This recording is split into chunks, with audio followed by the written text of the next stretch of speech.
Pengacara korban pembunuhan yang melibatkan anak bos Prodia terindikasi sebagai makelar kasus.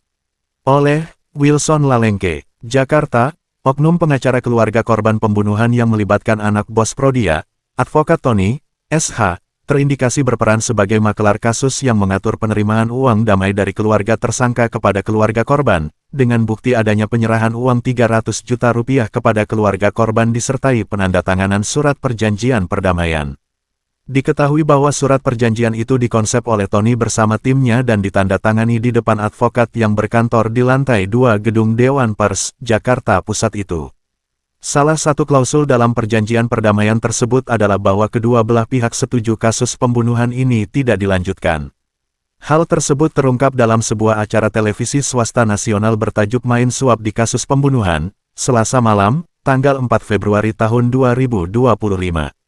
Dalam tayangan acara yang menghadirkan Ketua Harian Kompolnas, Arief Wicaksono Sudiutomo, Ketua IPW, Sugeng Santoso, dan ahli forensik Reza Indragiri, itu ditayangkan video berisi detik-detik penandatanganan perjanjian perdamaian antara keluarga korban dan keluarga tersangka disaksikan pengacara kedua belah pihak. Walaupun Tony beralasan kasus ini adalah delik biasa, bukan delik aduan, yang artinya negara berkewajiban mengusut kasus tersebut hingga tuntas terlepas dari adanya uang damai, namun dari sikap diamnya usai penyerahan uang damai terhadap kasus ini, hal tersebut dapat dimaknai bahwa dia juga berharap kasusnya tidak dilanjutkan. Dari momen saat penyerahan uang 300 juta rupiah kepada keluarga korban pada Mei tahun 2024 hingga pemanggilan polisi di bulan September tahun 2024, terdapat 4 bulan jeda waktu di mana kasus itu terkesan dipetieskan. Keluarga korban juga terlihat pasrah dan tidak lagi meributkan kasus kematian anaknya. Hal mana mengindikasikan bahwa akibat uang suap yang diterimanya menjadikan mereka tak bisa berbuat apa-apa.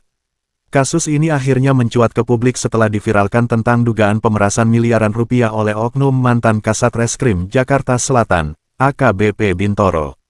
Dugaan pemerasan tersebut berdasarkan pada adanya gugatan perdata di PN Jakarta Selatan oleh tersangka pelaku pembunuhan dengan tergugat AKBP Bintoro bersama beberapa pihak lainnya. Dari sisi pengacara tersangka, Advokat Evelyn Dohar Hutagalung, sudah terang benderang bahwa dia adalah makelar kasus yang bekerja keras untuk melepaskan kliennya dari jeratan hukum.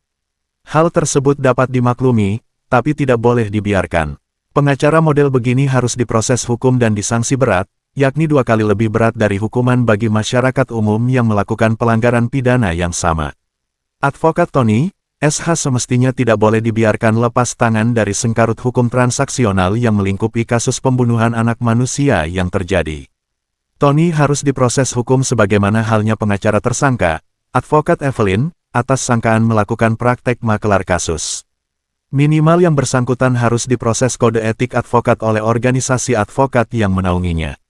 Kepada seluruh masyarakat dihimbau agar mulai memperbaiki dan atau merubah pola pikir berhukum di negara ini. Jangan sekali-sekali bermain uang, suap-menyuap, dengan dalih uang perdamaian, khususnya untuk kasus-kasus berat seperti pembunuhan dan korupsi. Kita sudah apatis terhadap para penegak hukum, polisi, jaksa, hakim, pengacara, bahkan lembaga-lembaga pengawas dan penjaga kehormatan penegak hukum seperti Kompolnas, Ombudsman, DPR, dan lainnya. Saat ini, tertinggal harapan pada diri masing-masing untuk memperbaiki kondisi hukum di negeri ini melalui penerapan hukum yang benar tanpa menghadirkan intervensi uang dan kuasa di dalamnya. Semoga, sumber berita, DPNPPWI Nasional.